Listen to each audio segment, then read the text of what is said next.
My college admission. College admission பற்றி நான் ஒரு another 5-10 minutes I'll talk. யாருக்காக கேட்கணுமோ அவங்க தான் இருக்கீங்க, அதனால விட்டுலாம், இப்படியே ப்ரொசீட் பண்ணலாம், மற்றவங்க ஒன்றும் அவசியம் இல்லை. ஸ்கூல் படித்து முடித்த உடனே ஒரே அப்பா சொன்னது வந்து 450க்கு மேலே வாங்கிட்டு உனக்கு வந்து விவேகானந்தா அட்மிஷன் கிடைக்கணும்னு சொல்லிட்டு 457 வாங்கிட்டேன். மூலமா உலகத்திலேயே எல்லாம் ஜெயிச்ச மாதிரி. ஏன்னா 457 வாங்கிட்டோம்னா விவேகானந்தா அப்பா அட்மிஷன் வாங்கி கொடுத்துருவாரு. விவேகானந்தா அட்மிஷன் கிடைச்சதுன்னா ப்ரொஃபஷனல் காலேஜில் அட்மிஷன் கிடைச்சிடும். ப்ரொஃபஷனல் காலேஜில் அட்மிஷன் கிடைச்சிச்சுன்னா வேலை கிடைச்சிடும். ப்ரொஃபஷனல் காலேஜ்னா இன்ஜினியரிங் காலேஜ், மெடிக்கல் காலேஜ். இதை விட்டா வேற எந்த காலேஜ் படித்தாலும் வேலையில்லா பட்டதாரி, வேற ஒன்றும் கிடைக்க போறதில்லை, நம்மளுக்கு வேலை கிடைக்காது நிச்சயமா. ஸோ அதுக்கு விவேகானந்தா கிடைச்சதுன்னா ஆட்டோமேட்டிக்காக இது இன்ஜினியரிங் காலேஜ் போயிடலாம்னு சொல்லி ஜாலியாக இருந்தேன். அதே மாதிரி அப்பா சொன்ன மாதிரி கிடைச்சிச்சு, பியூசியில் கிடைச்சிச்சு. ஒரே ஜாலி தான். போய் ஜாயின் பண்ணியாச்சு. அங்கே சொன்னாங்க மேத்ஸ், கெமிஸ்ட்ரி 3 மட்டும் படி, உனக்கு இன்ஜினியரிங் காலேஜ் அட்மிஷன் கிடைச்சிடும், மற்றதெல்லாம் கவனிக்க மாட்டாங்க. இன்னும் வசதியாக போச்சு. இருக்கிறது 3 சப்ஜெக்ட் தான், படிப்படின்னு படிச்சாச்சு. மேத்ஸ் 100 வாங்கினா போகணும்னு சொல்றாரு. எல்லாம் முடிஞ்சுதா, பியூசி எக்ஸாம் எழுதி முடிச்சாச்சு. எழுதி முடிச்சதுக்கப்புறம் என்ன ஆச்சுன்னா, எங்க அம்மா, நான் தான் சொல்லியிருக்கேன்ல SSL மார்க் வாங்கினா போறோம், லைஃப்ல செட்டில் ஆயிடலான்னு. அது நான் சின்ன பையன், நான் நினைச்சா தப்பு இல்லை. ஆனா எங்க அம்மா அப்பா இருக்காங்களே, அவங்க நினைச்சிட்டு இருக்காங்க 6 பேர் லைஃப் செட்டில் ஆயிடுச்சான். எங்க அம்மாவுக்கு 5 பேர், நான் 6 பேர் இருக்கோம்ல, 6 பேர் லைஃப் செட்டில் ஆயிடுச்சுன்னு நினைச்சுக்கிட்டு நான் பியூசி அட்மிஷன் எக்ஸாம் எழுதிட்டு வந்தோம் கையோட. லீவ் ஒருத்தர் 20 லீவு. இவங்க கிளம்பி போயிட்டாங்க. எங்கம்மா போனீங்க? 45 days ஆல் இண்டியா டூர், நேபாளெலாம் போயிட்டாங்க. அப்பாவும் 2 பாட்டியை கொண்டாந்து எங்க வீட்டில் விட்டுட்டு அம்மா அப்பாவும் பையனுக்கு தான் பியூசி முடிச்சு இன்ஜினியரிங் காலேஜ் அட்மிஷன் 6 பசங்க செட்டு சொல்லி போயிட்டாங்க வெளில. அதான் லத்தம் சொல்லிட்டே இருப்பான், நீங்க நேபாளெலாம் போயிட்டீங்கன்னா உங்களுக்கு எதாவது ஆயிருந்ததுன்னா எங்க 6 பசங்களையும் பிரிச்சு ஒரு மாமாட்டு 2 மாமாட்டு ஒரு சித்திட்டையும் அப்படியே கொடுத்துருப்பாங்க. 6 பேரையும் பிரிச்சு அங்க எங்க போயிட்டாங்க. எங்களுக்கு நான் சேலத்துல வந்து பாட்டி கொண்டா விட்டுட்டு போயிட்டாங்க. நாங்க தான் எல்லாரும் சேலத்துல பாட்டி தான் எங்களுக்கு வீட்டுல சமைச்சு போறது இருந்துட்டு இருக்கோம். எப்படின்னு ஞாபகம் இல்லை எனக்கு. எப்படி ஞாபகம் இல்லை எனக்கு. என் பாட்டிக்கு கொஞ்சம் போர் அடிச்சு எனக்கு தெரிஞ்சிச்சு. ஏன்னா பாட்டி வந்து எங்க 6 பேரையும் பாத்துக்கணும். 45 நாள் ஏதோ போர் அடிச்சிருக்கு, ஏதோ சொல்லியிருக்காங்கன்னு நினைக்கிறேன். என்ன டீட்டெயில் ஞாபகம் இல்லை. ஆனா ஒன்று கூட சொல்றேன், உங்களுக்கு போர் அடித்தா பாட்டி, நம்ம எல்லாம் ஊட்டிக்கு போகலாம். நான் தான் இன்சார்ஜ் வீட்டுக்கு, எல்லா வீட்டு சமையல் வந்து நான் தான் இருக்க பெரிய பையன், ஆம்பளை பையன். ஸோ அதனால போய் எல்லாத்தையும் நானும் பண்ண வேண்டிய வேலையை வச்சுட்டு நம்ம எல்லாம் ஊட்டிக்கு போகலாம். எப்படி டிசைட் பண்ணணும்னு தெரியல.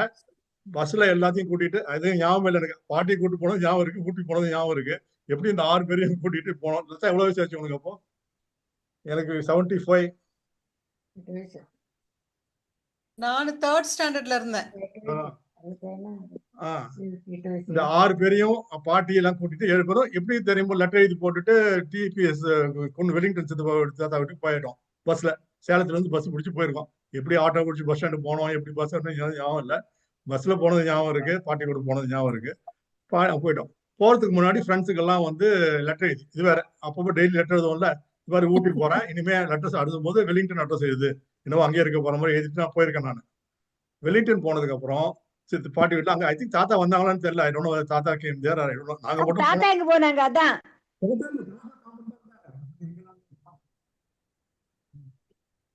தாத்தா வந்து சாப்பிட்டு இருந்தாங்க. தாத்தா எங்க போனாங்க? நான் எங்க போனேன்? டெல்லியில. நீங்க டெல்லி இருந்தீங்களா? இல்ல அவ வந்து டெல்லியில போல வீட்டுல தான் இருந்தா. தாத்தா அல்ல, நீங்களும் தாத்தாவும் வீட்டுல இருந்தீங்க போல இருக்கு. தாத்தா பாத்துக்குவோம். நீங்களும் தாத்தாவும் வீட்டுல இருந்தீங்க, தாம்பரம் வீட்டுல இருந்தீங்க போல இருக்கு. அவங்களும் பாட்டி மட்டும் தான் வந்தாங்க. ஒருவேளை நீங்க ஊட்டிக்கு போனீங்களா, அதுவும் ஞாபகம் இல்லை எனக்கு. கல்யாணம் ஆயாச்சு அப்பவே. வசதி எங்க இருந்தாங்க? ஆமா 74ல கல்யாணம் ஆயிடுச்சுல்ல. எந்த வருஷம் கல்யாணம் ஆச்சு? 69. அப்பவே கல்யாணம். நான் 75ல பேசிட்டு இருக்கேன் இப்போ. ஓ 69. நான் பேசுறது 75. சோ அதனால நீங்க ஓஹோ அப்ப சரி. தாத்தா வந்து 72ல வேசிட்டு போறஞ்சால. தாத்தா வரல, தாம்பரத்துக்கு சேலத்துக்கு வரல. பாட்டி மட்டும் தான். நான் எதுக்கு வந்தான்னு தெரியல. ஸோ அங்க இருந்து நேரம் எங்க போயிட்டோம், எங்க வெலிங்டன் சித்தப்பா வீட்டுக்கு, சித்தா வீட்டு. அங்க எனக்கு லெட்டர் வருது. 75 தானே பியூசி முடிச்சுட்டு அப்பதான் 75 தான் டூர். 75 76 75 மார்ச்ல எக்ஸாம் எழுதிட்டு அப்போ லீவ்ல 75 லீவ்ல. இல்ல அப்ப நான் ஹைதராபாத். வீசி 3 வயசு ஹைதராபாத் நான். Excuse me, what is happening? My college life admission. Okay. அது ரெக்கார்ட் போயிட்டு இருக்கு. My college admission. அதாவது இல்லப்பா, நான் 74ல எக்ஸசைஸ் எழுதினேன், 75ல பியூசி எழுதினேன். 75 பியூசி எக்ஸாம் எழுதி இந்த ரிசல்ட் சொல்லிட்டு இருக்கு. 75 தான் அம்மா போனாங்க இதுக்கு, நார்த் இந்தியா டூர் போனது. அப்போ all India trip. DPS all India trip போனாங்க. அப்போ டிபிஎஸ் தாத்தா வீட்டில் இருக்கும்போது ஒரு லெட்டர் வருது எனக்கு என் ஃப்ரெண்டுட்டு இருந்து. நாங்கள் என்னன்னா 200க்கு 200 மார்க் வாங்கினாதான் இன்ஜினியரிங் காலேஜ் அட்மிஷன் கிடைக்கும். மேத்ஸ்ல வாங்கிடலாம். பிசிக்ஸ்லையும் கெமிஸ்ட்ரிலையும் 200க்கு 200 வாங்க முடியாது, கொஞ்சம் தான் வாங்க முடியும். பக்கத்தில் இருக்கிற ரூம்மேட் வந்துட்டு அவனோட ப்ரொஃபஸர் வந்து அவனோட அங்கிள் வந்து ப்ரொஃபஸர் திருவண்ணாமலையில், பேப்பர் காசு அங்கே தான் போகுது, உன் மார்க்கு ஒரு நம்பர் சொல்லு, மார்க் போட்டு கொடுக்குறேன்னு சொன்னான். அதனால சரி, ஏன்னா அது 198 அவன் சொல்றான், எனக்கு 98 போறேன், உனக்கு வந்து 196 போடுறேன். சரி போற வரைக்கும் போட சொல்லி கொடுத்து விட்டான்.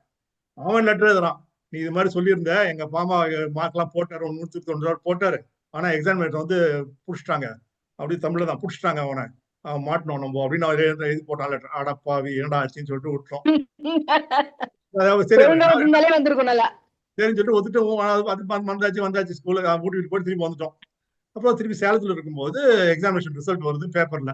அது நியூஸ் பேப்பர்ல தான் ரிசல்ட் வரும். உட்காந்து பேப்பர்ல பார்த்துட்டே இருந்தா ஃபெயிலு, ஃப்ரெண்ட் வீட்டில் உட்காந்து பார்த்துட்டு இருக்கேன் ஃபெயிலு.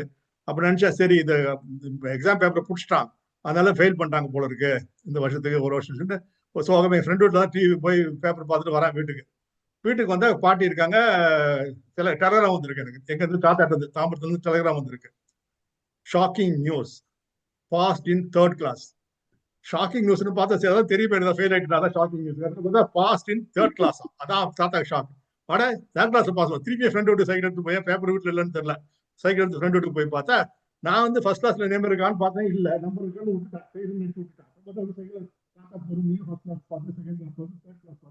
தேர்ட் கிளாஸ்ல என் நம்பர் வந்துருக்கு. ஸோ தாத்தா அங்க டெலகிராம். என்னது கேட்கலையா? நடுவுல கட் ஆயிடுச்சு. கேக்குதா? எங்க கட் ஆச்சு?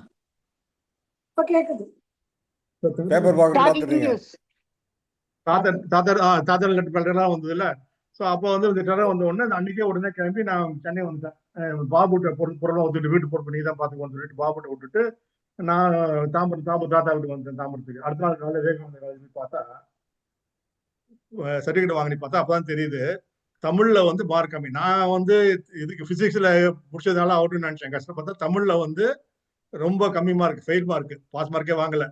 அதனால அவனை பாஸ் போட்டு விட்டுட்டு போட்டிருக்கான் காம்பினேஷன் பாஸ்ன்னு. ஏன்னா மேத்ஸ் பிசிக்ஸ் கெமிஸ்ட்ரி நல்ல மார்க் வாங்கினதுனால இதுல வந்து ஃபெயில் ஆனாலும் பரவாயில்ல, பாஸ் பண்ணி விடுறோம். ஆனா திஸ் நோ கிளாஸ். அப்புறமா எங்க அப்பா சொல்றாங்க, எனக்கும் என் லைஃப்ல இதே தான் நடந்தது. அப்பா வந்து எக்ஸாம் எழுதி படிக்கும்போது இங்கிலீஷ்ல ஃபெயில் ஆன போனோம். ப்ரொஃபஸர் எல்லாம் பார்த்துட்டு, டீச்சர் எல்லாம் பார்த்துட்டு, நீ வந்து மேத்ஸ்ல நல்லா பண்ற, உன் ஃபியூச்சர் வேஸ்ட்னு சொல்லிட்டு பாஸ் பண்ணி விட்டாங்க. அப்படிதான் என்ன பாஸ் பண்ணி விட்டாங்க, அது மாதிரி உனக்கும் பாஸ் பண்ணி விட்டாங்கன்னு சொல்லிட்டு அதே தான் எனக்கு லைஃப்ல நடந்தது. ஸோ அதனால அந்த சர்டிஃபிகேட் வந்தது. அப்புறமா வந்துட்டு நேரா அப்பதான் இவங்கெல்லாம் நல்ல எங்களை ஆல் இண்டியா டூர் போயிட்டு சென்ட்ரல் ஸ்டேஷன் வராங்க. வந்துட்டு நான் வந்து பாண்டி பஜார் போயிட்டு அம்மா அப்பாவுக்கு மாலை, அங்கெல்லாம் காசி எல்லாம் போயிட்டு வராங்களே, ஒன்று மாலைலாம் வாங்கணும்னு சொல்லிட்டு ஒரு மாலை 15 ரூபாய், 2 மாலை 30 ரூபாய். அந்த காலத்துல அது பயங்கர அநியாயம். 2 ரூபா 3 ரூபாய்க்கு மேல இருக்காது, 5 ரூபா போனா மேக்சிமம் மாலை. அது தெரியாது எனக்கு தெரியும்.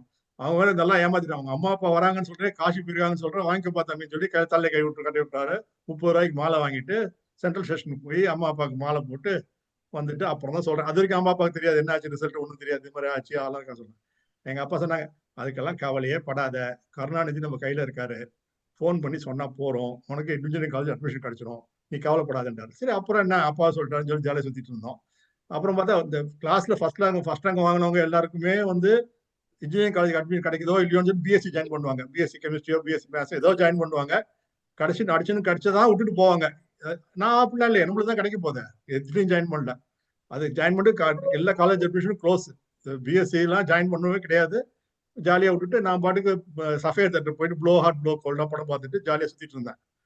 ராஜமாவோட கேட்டாங்க, என்னடா சுத்திட்டு இருக்கேன், நான் சும்மா படம் பார்த்துட்டு இருக்கேன், என்ன பண்றது, இப்போ எப்படி அட்மிஷன் கிடைச்சோம் இன்ஜினியரிங் காலேஜ்ல இன்டர்வியூல கூப்பிட்டாங்கன்னா போனா, அப்பெல்லாம் வந்து எக்ஸாம், அதாவது எஸ்எஸ்சி எக்ஸாம்ல எவ்வளவு மார்க் அதை வச்சு இன்டர்வியூ கூப்பிடுவாங்க. இன்டர்வியூல வந்துட்டு 4 பேருக்கு அட் சேம் டைம் இன்டர்வியூ. அதாவது 4-5 ப்ரொஃபஸர் உட்காந்துருப்பாங்க, 4 ஸ்டூடெண்ட் அட் டைம் வரணும். 4 ஸ்டூடெண்ட் பார்த்து ஆளுக்கு ஒரு கேள்வி கேட்பாங்க, செலக்ட் பண்ணுவாங்க. ஆனா அவங்க சில ஏற்கனவே கண்ணனை சொல்லியிருப்பாரு யாருக்கு கொடுக்கணும்னு சொல்லிட்டு, அதனால அவங்களுக்கு தெரியும் யாருக்கு அட்மிஷன் கொடுக்க போறோம்னு. ஸோ அதான் எல்லா பேர் கேட்டு சரி போப்பான்னு சொல்லிட்டாங்க. கடைசியில் பார்த்தா ஃபர்ஸ்ட் ரிசல்ட் வரும்போது பார்த்தா கிடைக்கல, பிஇ கிடைக்கல. ஸோ அப்போ பிஇ அப்போதான் ஒரு ஷாக் வந்தது, என்னடா அது பிஇ கிடைக்காட்டி என்ன பண்றது, இப்போ பிஇ மற்ற காலேஜ் எல்லாம் முடிஞ்சு போச்சு, இன்னும் ஒரு வருஷம் வேஸ்ட் தான் நம்மளுக்கு அப்படின்னு ஒன்று இருக்கும்போது எங்க இருந்தோ ஒரு ஃபோன் வந்தது, கோபா மட்டும் இருந்து, என்னாச்சு இப்போ அட்மிஷன்னா இதை கிடைக்கல அப்படின்னாங்க. சரி கவலைப்படாதீங்க, நாளைக்கு ஆஃபீஸ் வாங்கன்னு சொல்லிட்டு அப்பாவும் என்னையும் கூட்டிட்டு நேரா நானும் அப்பாவும் கோகுல் மாமா ஆஃபீஸ்க்கு போனோம். போய் பார்த்தா இது மாதிரி ஒரு காலேஜ் ஒன்று இருக்கு, புதுசாக ஆரம்பிச்சிருக்காங்க, பிகாம்ல ஒரு சீட் இருக்கு, வேணுமா அப்படின்னா. சரி ஜாயின் பண்ணலாம். அங்கேருந்து கோகுல் மாமாவுடைய ஜீப்ல எடுத்துக்கிட்டு அந்த கௌரிவாக்கம், என்னது கௌரிவாக்கம் பஸ் ரோடு, இது அந்த கௌரிவாக்கம் ரோட்ல, தாம்பரம் போற ரோட்ல ஜீப்ல போயிட்டு இருக்கோம் காலேஜுக்கு. பாதி வழியில ஜீப் பிரேக் டவுன் போச்சுடா. நான் சகுனமே சரியில்லைன்னு பஸ் ஜீப்ல இருந்து இறங்கி 51 ஜீப் அடிச்சுட்டு கோமாமா அப்பா நான் 3 பேரும் நல்லா ஞாபகம் இருக்கு. கை நின்றுட்டு பஸ்லாம் ஃபுல்லு, 3 பேர் நின்றுட்டு அங்கேருந்து கௌரிவாக்கம் வந்து இறங்கி கோமாமான்னு தெரியுமே, நல்ல மெடிக்கல்ல அதில் பார்த்துட்டு அங்கேருந்து காலேஜ் நடக்கணும் கொஞ்சம் தூரம். அந்த உள்ள போன அப்புறம் கவர்மெண்ட் பஸ், கவர்மெண்ட் ஜீப் இல்லை, பிரேக் டவுன் ஆயிடுச்சு, டிரைவர் எடுத்துட்டு வருவான், அதுக்கு நாங்கள் வருவோம் சொல்லி சமாளிச்சிட்டாரு கோமாமா. நேராக பிரின்சிபல் ஆஃபீஸ் தான் போயிட்டு, அதை நான் இதுக்கு போக முடியும். எங்கள் அப்பா தாத்தாட்ட கேட்டிருக்கேன், நான் இன்டர்வியூக்கு போறேன்னு, சர்டிஃபிகேட்லாம் போகணும், அந்த கோமா சொல்லியிருக்காங்க, சர்டிஃபிகேட் எடுத்து போயா, சர்டிஃபிகேட் இல்லாமல் எப்படி அட்மிட் கொடுப்பாங்கன்னு. சர்டிஃபிகேட் எடுத்து வந்திருந்தேன், சர்டிஃபிகேட் கொடுத்தாங்க, அட்மிட்டட், முடிஞ்சது. என்ன விஷயம் அப்படின்னா, இந்த sambar idli vada eating training college, SIVET college, அது அப்போதான் ஃபார்ம் பண்ணது. வெறும் மலையிலேருந்து குறைஞ்சி அந்த காலேஜ் எடுத்தது, பெரிய மலையை மவுண்டன்ல ஈக்குவல் பண்ணி காலேஜ் பண்ணது. கொஞ்சம் தான் பண்ணியிருக்காங்க, மிச்சம் பின்னாடி பெரிய மலை மேடு மேடா இருக்கு. அதை சமப்படுத்தணும் அப்படின்னா புல்டோசர் டம்பர்லாம் வேணும். அந்த காலத்துல அதெல்லாம் கிடைக்காது, அக்ரிகல்ச்சர் டிபார்ட்மெண்ட் தான் கிடைக்கும். அக்ரிகல்ச்சர் டிபார்ட்மெண்ட்டுக்கு இவங்க கேட்டிருக்காங்க இது மாதிரி ரன் பண்ணணும். அதெல்லாம் எங்க நான் அக்ரிகல்ச்சர் பர்பஸ்க்காக வேண்டி அதெல்லாம் கொடுக்க முடியாது. சரி, இப்போ எனக்கு அட்மிஷன் வேணுமே சொல்லி அது கொடுத்ததுக்கு அப்புறம் டெய்லி புல்டோசர்லாம் வந்துடும் மண்ணை க்ளீன் பண்றதுக்கு. எனக்கு அட்மிஷன் கிடைச்சாச்சு. ஸோ நான் தான் அங்கே இன்சார்ஜ் அது பார்த்துக்கிறதுக்கு. அப்புறம் அந்த எங்களுக்கு லோக்கல் கேட்பாங்க, இந்த டிரைவருக்கெல்லாம் பேட்டா கொடுக்கணும், 50 ரூபா கொடுக்குறோம். மாமாட கேட்டேன், இந்த மாதிரி கொடுக்கலாமா, இது பாரு நீ கொடு, ஆனா நீ போய் கொடுக்காத, எனக்கு தெரிஞ்சதா காமிச்சுக்கோனா, நீ கொடுத்துரு அப்படின்ட்டாரு. ஸோ அதனால நான் சொல்றேன், நான் போகக்கூடாது, நீங்களே கொடுங்கன்னு சொல்லிட்டு கொடுத்துட்டோம். மொத்தம் அது மாதிரி அட்மிஷன் கிடைச்சது. பிகாம்ல அட்மிஷன் கிடைச்சிட்டு அப்புறம் தான் படித்தேன். அப்போ வந்து பிகாம் மாடிக்கு போய் அப்பாவோட வீட்டு டிஷர்ட் ஷார்ட்ஸ் எடுத்துருவாங்க. அப்போ வந்துட்டு உஷா மியூட் பண்றியா? ஸோ அப்போ என்னாச்சுன்னா, இது மாதிரி காலேஜில் வந்து அப்போதான் பிகாம் ஸ்டார்ட் பண்ணியிருக்காங்க. லாயலால இருந்து ஒரு ப்ரொஃபஸரை கூப்பிட்டு அவர் அங்கே ரிசைன் பண்ணிட்டு இங்கே வந்து ஜாயின் பண்ணியிருக்காரு. இப்போதான் ஸ்டார்ட் பண்ணியிருக்காரு. ஒரே ப்ரொஃபஸர் தான் காலேஜ் ஃபுல்லாக பிகாமுக்கு. எனக்கு ஒன்றும் பாடம் மிஸ் ஆகும், ஜாயின் பண்ணிவிட்டேன். ஆனால் படிக்கும்போது தெரிஞ்சது பேங்கிங்கு அது இதுன்னு எல்லாம் வாழ்க்கைக்கு சம்மந்தப்பட்டதாக இருந்தது. இன்ஜினியரிங் படிச்சா மிஷின் பற்றி படிக்கணும், எலக்ட்ரிக்கல் பற்றி படிக்கணும், விச் இஸ் நாட் சொல்லிட்டு எனக்கு I start developing interest for BCom. அப்போ அப்பா ஒன்றும் உடலையே, செகண்ட் லிஸ்ட் வருதுப்பா, திருப்பி கருணாநிதிக்கு ஃபோன் பண்ணலாம், உனக்கு வந்து வேணும்னா சொல்லு, நான் செகண்ட் லிஸ்ட் பண்ணி பிஇ வாங்கி தரேன்னாரு. வேண்டாம் இதே விடுங்க, எனக்கு பிகாமே நல்லா இருக்கு, இதே படிச்சுக்கிறேன் அப்படின்னு சொல்லிட்டு I continued my studies there. That is my college. Okay.